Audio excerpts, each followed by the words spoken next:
کاش یہ بات سمجھ آ جائے کہ میرے اور آپ کے نصیب میں جو رزق لکھا ہے وہ لکھا ہوا ہے، وہ ہمیں مل کر رہے گا، مگر اسی کی ٹینشن میں زندگی گزر رہی ہے۔ کاش یہ یقین آ جائے کہ جو رب نے کیا ہے وہی بہتر کیا ہے۔ سبحان اللہ، زندگی کا ایک اصول بنا لو، میرا کام جب آپ کا کام ہو جائے نا تب بھی کہو اللہ کا شکر ہے، اور جب کام نہ ہو کہو جب بھی اللہ کا شکر ہے۔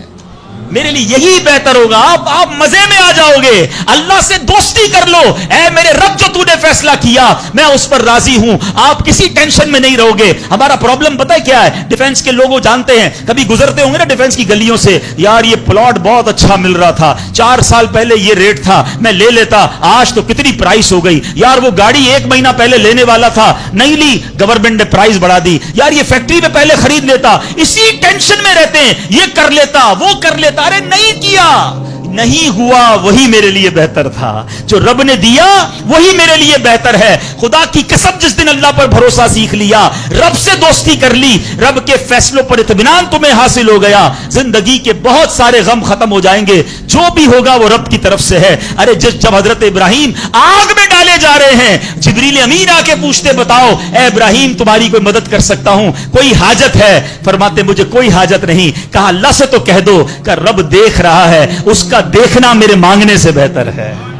اے ہائے، یقین کیسا تھا کہ وہ رب رحمان قدرتوں والا ہے۔ اللہ وہ ہے جو مردے سے زندہ نکال سکتا ہے، اللہ وہ ہے جو دن سے رات کو بناتا ہے، رات سے دن کو بناتا ہے، اللہ پاک وہ ہے جو بنجر سرزمین کو سرسبز و شاداب بنا دیتا ہے، یہ وہی رب ہے جو صحرا سے چشمے نکال دیتا ہے۔ اللہ پر یقین تھا کہ اگر پانی نہیں تو کیا ہوا، پانی بھی اسی کی نعمت ہے، وہی عطا فرمانے والا ہے، ارے یہاں کھانا نہیں تو کیا ہوا، رزق دینے والا تو موجود ہے۔ آج بے یقینی کی فضا کیسی ہے، یقین ہی نہیں ہے کسی کو، تذبذب، ٹینشن، اللہ پر، دین پر، اپنے دنیا کے معاملات پر یقین ہی نہیں ہے کسی کو، ہر وقت بے فکروں میں گھرا ہوا ہے۔ اے میرے پیارے اسلامی بھائیوں، آج غربت عام ہے، مشکلات ہیں، ہر دوسرا آدمی مشکلات میں پھنسا ہوا ہے، لڑائی جھگڑے ہیں، نا اتفاقی ہے، دنیا میں کئی جگہ تو مسلمان بیچارے ظلم و ستم کا شکار ہیں، اللہ پاک ان کی غیب سے مدد فرمائے۔ الحمدللہ مسلمانوں نے تاریخ میں شاندار کارنامے سر انجام دیے ہیں، اللہ کریم نے مسلمانوں کو بڑی شان و شوکت سے نوازا ہے، مگر اب حالات کسی اور طرح کے چل رہے ہیں۔ کبھی غور کیا اس کی وجہ کیا ہے؟ اس پر تجزیہ کیا جائے تو ایک بڑی وجہ سامنے یہ آتی ہے کہ مسلمانوں میں بے یقینی بڑھا دی گئی ہے۔ پیارے آقا مکی مدنی مصطفیٰ صلی اللہ تعالی علیہ وسلم کا ذرا فرمان سنیے۔ مشہور صحابی حضرت ابو ہریرہ رضی اللہ تعالیٰ عنہ اس حدیث کے راوی ہیں، رسول ذیشان مکی مدنی سلطان صلی اللہ تعالیٰ علیہ وسلم نے فرمایا ما اخاف علی امتی الا ضعف الیقین، آقا فرماتے مجھے اپنی امت پر خوف نہیں ہے مگر یقین کی کمزوری کا، یعنی اور کوئی خوف نہیں ہے، یہ امت ایسا نہیں ہوگا کہ شرک میں مبتلا ہو جائے گی، فرمایا میری امت اللہ پاک کا انکار نہیں کرے گی، ہاں میری امت کو جو بڑا مسئلہ درپیش ہوگا ان کا یقین کمزور ہو جائے گا، ان کا بھروسہ کمزور ہو جائے گا۔ ایک اور حدیث پاک سنیے، آقا فرماتے ہیں نجا اول هذه الامه بالیقین والزہد، اس امت کے پہلے لوگ یقین اور دنیا سے بے رغبتی کے ذریعے نجات پا گئے، ویہلک آخر هذه الامه بالبخل والعمل، اور اس امت کے جو آخری لوگ ہوں گے کنجوسی اور لمبی امیدوں کے سبب ہلاک ہو گئے۔ پہلے والے یقین کی وجہ سے کامیاب ہو گئے، کیسا یقین تھا؟ 313 تھے نا، مگر بھروسہ رب پر کیسا تھا کہ فرشتوں کی فوج مدد کے لیے آ جاتی ہے۔ اور بعد والے فرمایا کنجوسی ہوگی، لمبی امیدیں ہوں گی۔ کنجوسی کیوں ہوتی ہے؟ مال خرچ کروں گا ختم ہو جائے گا، یقین نہیں ہے نا، یہ پیسے چلے جائیں گے، زکات نہیں دیتے لوگ، اللہ کی راہ میں خرچ نہیں کر رہے، لمبی امیدیں بنائی، یقین نہیں ہے۔ بے یقینی کی کچھ مثالیں میں آپ کو سمجھاتا ہوں۔ ابھی تک شاید کچھ لوگ کہہ رہے ہوں گے یار یہ بات تو ٹھیک کر رہے ہیں، بے یقینی ہونی نہیں چاہیے، مگر ہمیں تو بے یقینی نہیں ہے۔ اب میں کچھ ایگزامپل کے ذریعے سمجھاتا ہوں۔ ہم مانتے تو ہیں اللہ پاک رزق دینے والا ہے، ٹھیک ہے، پھر بھی مال کے پیچھے مارے مارے پھرتے ہیں۔ کوئی لندن پیرس کے خواب دیکھ رہا ہے، کشتیوں کے اندر بیٹھ کر، پچھلے دنوں واقعات ہوئے نا، پیسے دے کر وہ ڈنکی لگا کر جاتے ہیں، کوئی راستے میں مر جاتا ہے، کوئی کشتی میں بیچارے ڈوب گئے، کیوں؟ یقین نہیں ہے، ادھر پیسے نہیں ملیں گے ادھر پیسے ملیں گے، کسی طرح ادھر چلا جاؤں یا مر جاؤں گا بھوکا۔ ذرا غور کیجئے، اے میرے پیارے اسلام بھائی، کو سود کا کام کرتا ہے، کیوں کرتا ہے سود کا کام؟ یقین نہیں ہے نا کہ حلال کماؤں گا تو پیچھے رہ جاؤں گا. ملاوٹ، رشوت، ڈاکہ، چوری، اگر ان تمام غلط کاموں کے پیچھے آپ دیکھیں تو یقین نہیں ہوتا کہ یار ملاوٹ نہیں کروں گا تو مال نہیں بکے گا، پیسے والا کیسے بنوں گا، غریب ہی رہ جاؤں گا. یقین ختم ہو گیا ہے، جس کی وجہ سے ہر دوسرے آدمی کو جناب غلط کام کرنا ہے. آگے چلیے، ہم مانتے ہیں نماز دنیا بھی سنوار دیتی ہے، آخرت بھی سنوار دیتی ہے، سنتے بھی ہیں بولتے بھی ہیں، مگر نماز پر دنیا کو ترجیح دیتے ہیں. یار نماز پڑھوں گا تو کاروبار پہ، دکان پہ کون بیٹھے گا؟ نماز پتہ ہے آخرت اور دنیا سنوار دے گی، یقین نہیں ہے. اسی طرح ہم مانتے ہیں کہ مسلمان کی ترقی قرآن پر عمل کرنے میں ہے، مگر نہ قرآن خود پڑھتے ہیں نہ اپنے بچوں کو پڑھاتے ہیں. ہم مانتے ہیں کہ اللہ پاک دعائیں قبول فرماتا ہے، مگر بے یقینی ہے، اول تو دعا مانگتے نہیں ہیں اور مانگتے ہیں تو یقین ہی نہیں ہوتا. اب یقین کریں، علماء نے لکھا ہے کہ جو بندہ بغیر یقین کے ساتھ دعا مانگتا ہے نا، اس کی دعا قبول ہی نہیں ہوتی ہے. یعنی مثال دیتا ہوں، آپ بیمار ہیں یا پریشان ہیں یا کوئی مشکل میں ہیں، دعا کرتے ہوئے یہ خیال آ رہا ہے یار مسئلہ حل ہونا تو نہیں ہے، چلو پھر بھی مانگ لیتے ہیں. علماء کہتے حل ہی نہیں ہونا ہے، تمہیں رب پر ہی بھروسہ نہیں ہے. اب مثال دیتا ہوں اس کو ایک بلا تمثیل. آپ کا کوئی ملازم ہے، اس کو پیسوں کی ضرورت ہے اور وہ آپ کے پاس آ کے کہتا ہے صاحب 5,000 روپے کی ضرورت ہے، مجھے لگتا تو نہیں آپ دیں گے، چلیں پھر بھی آپ سے مانگ ہی لیتا ہوں. آپ بتائیں آپ اس کو پیسے دیں گے یا ڈانٹ دیں گے کہ جب تمہیں مجھ پر یقین ہی نہیں ہے تو آئے کیوں میرے پاس؟ مجھے لگتا تو نہیں آپ میری مدد کریں گے، چلیں پھر بھی آپ سے کہہ دیتا ہوں میری پہلے ہی آپ نے اس بندے کو ناراض کر دیا نا. ہم کہتے نہیں ہیں، مگر ہماری بے یقینی یہ کہہ رہی ہوتی ہے اور اللہ سے دعا کر رہے ہوتے ہیں کہ اللہ مجھے امید تو نہیں تو دے گا، پھر بھی میں مانگ رہا ہوں. توبہ توبہ توبہ. یقین پتہ ہے کیسے کام کرواتا ہے؟ ایک بڑا پیارا واقعہ ہے. ایک گاؤں میں بارش نہیں ہو رہی تھی اور لوگ پیاسے مر رہے تھے، کئی سال ہو گئے بارش نہیں ہو رہی تھی. آخر کار گاؤں والوں نے پلان کیا کہ سارے گاؤں والے جمع ہوتے ہیں اور مل کر دعا کرتے ہیں، نماز استسقاء، اور اس کا ایک پورا طریقہ ہے دعا کا. ایک قطرہ بارش کا نہیں پڑ رہا تھا، مویشی بھی پیاسے، لوگ بھی پیاسے، کنویں بھی سوکھ گئے تھے. اب جب گراؤنڈ میں لوگ جمع ہوئے نا تو ایک نوجوان ہاتھ میں چھتری لے کر آیا. لوگ اس کا مذاق اڑانے لگے، ارے اللہ کے بندے سالوں ہو گئے بارش نہیں ہوئی ہیں، تم چھتری لے کر آئے ہو؟ تو کہتا مانگنے کس سے آیا ہوں؟ اس رب نے بارش تو دینی ہے، واپسی کیا بھیگتا ہوا جاؤں گا؟ اور علماء کہتے ہیں جب دعا شروع ہوتی ہے تو اتنی بارش ہوتی ہے کہ پورا گاؤں بھیگتا جاتا ہے، وہ نوجوان چھتری کے سائے میں جا رہا ہے. فرمایا یہ اس نوجوان کا یقین تھا جس کی وجہ سے یہ بارش ہوئی ہے. کاش یہ بات سمجھ آ جائے. ارے رب پر بھروسہ نہیں کرو گے تو کس پر بھروسہ کرو گے؟ اپنے دین پر، اللہ رسول کے فرمان پر ہی ہمیں بھروسہ نہیں ہے. غور کیجئے، یہ یقین لے آؤ واپس، زندگی میں موج آ جائے گا، زندگی اتنی پرسکون ہو جانی ہے. اگر اللہ کے فیصلوں پر یقین آ جائے، اللہ کی عطاؤں پر یقین ہو جائے، آخرت کے وعدوں پر یقین ہو جائے، نبی پاک کی حدیثوں پر یقین ہو جائے. اعلیٰ حضرت رحمت اللہ تعالی علیہ کا کیسا یقین تھا. ایک بار غالباً اپنی والدہ کے ساتھ حج پر جا رہے تھے. اس زمانے میں پانی کے شپ جاتے تھے، اتنا زبردست رف سی ہو گیا، طوفان آ گیا، لوگ ڈر گئے، کلمے پڑھنے لگے، یہاں تک کہ لوگوں نے کفن نکال لی ہے کہ چلو کفن پہن لے، ڈوبنے والا ہے جہاز. اعلیٰ حضرت امام اہل سنت مفتی ہیں، ٹھیک ہے نا، اتنے بڑے مفتی ہوتے ہوئے آپ نے بھی والدہ کو کہا میں اللہ کی قسم کھا کر کہتا ہوں جہاز نہیں ڈوبے گا. تھوڑی دیر ہوئی تو ایسا ہی ہوا، جہاز کو کام ڈاؤن ہو گیا، سب خیر سے پہنچ گئے. تو ماں نے کہا بیٹا اتنی بڑی قسم کیسے کھا لی تم نے؟ کہ میں نے نبی پاک علیہ الصلوۃ والسلام کا فرمان سنا ہے، جو کشتی میں بیٹھ کر یہ دعا پڑھ لے، بسم اللہ مجریہا و مرساہا ان ربی لغفور الرحیم، وہ کشتی نہیں ڈوبے گی. میں اللہ کی قسم کھا کے کہتا ہوں کہ میرے نبی نے فرمایا نا، وہ یقین تھا. ہم کتنی بار دعا پڑھتے ہیں مگر دعا پڑھ کے بھی کہتے ہیں پتہ نہیں ہو قبول ہوگی نہیں ہوگی، پڑھ لیتے ہیں. یہ والی چیز نکال دیں. وظیفے ہمارے کیوں نہیں لگتے؟ لوگ کہتے ہیں وظیفہ پڑھ رہا ہوں مسئلہ نہیں ہو رہا، تعویذ لیا پھر بھی مسئلہ. تعویذ پہنتے وقت بھی خیال ہی ہوتا ہے چلو یار پہن لیتے ہیں، پتہ نہیں ہونا ہے نہیں ہو تو کچھ نہیں ہونا. وظیفہ پڑھ لیں اور کہہ رہے پتہ نہیں ہوتا. پہلے یقین لائیں. اچھا ڈاکٹر بھی یہی کہتے ہیں، یہ صرف اب یہ وظائف اور ان چیزوں میں نہیں، آپ اگر ڈاکٹر پر بھی یقین نہ رکھیں نا کہ یار اس کی دوائی پتہ نہیں کام کرتی ہے نہیں کرتی، کیونکہ بہت ساری چیزوں کے پیچھے یقین، ول پاور. بڑا خوبصورت جملہ میں نے کتاب میں پڑھا تھا کہ جو لوگ کہتے ہیں یہ ہو جائے گا ان سے ہو جاتا ہے، جو لوگ کہتے ہیں یہ نہیں ہوگا ان سے نہیں ہوتا ہے.